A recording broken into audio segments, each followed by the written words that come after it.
ಕಿಚ್ಚ ಆಯ್ತು, ಈಗ ದಚ್ಚು ಮೇಲೆ ಭಟ್ರ ಒಲವು. ಯೋಗರಾಜ್ ಭಟ್ ಮಣಿ ಸಿನಿಮಾ ಮೂಲಕ ಕನ್ನಡ ಚಿತ್ರರಂಗಕ್ಕೆ ಪರಿಚಯವಾದವರು. ನಂತರ ಕಿಚ್ಚನನ್ನ ರಂಗನನ್ನಾಗಿಸಿ SSLC ಬರೆಸಿ ಜಸ್ಟ್ ಪಾಸ್ ಆದ್ರು.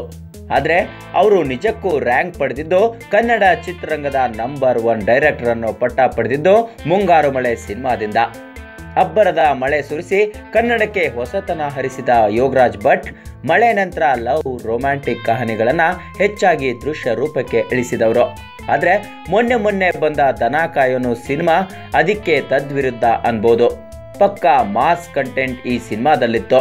ಸದ್ಯ ಭಟ್ರು ಗಣಿ ಜೊತೆ ಸೇರಿ ಮತ್ತೊಂದು ಗಾಳಿಪಟ ಮುಂಗಾರು ಮಳೆಯಂತಹ ಸಿನಿಮಾ ಮಾಡೋಕೆ ಸಜ್ಜಾಗಿದ್ದಾರೆ.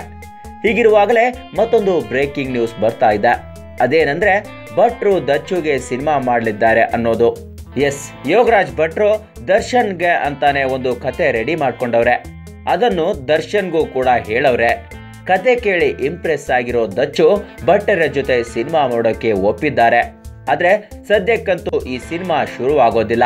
ಯಾಕಂದ್ರೆ ಗಣಿ ಜೊತೆಗಿನ ಸಿನಿಮಾ ಮುಗಿದ ಮೇಲಷ್ಟೇ ದಚ್ಚು ಸಿನಿಮಾವನ್ನ ಭಟ್ರು ಕೈಗೆತ್ತಿಕೊಳ್ಳಲಿದ್ದಾರಂತೆ.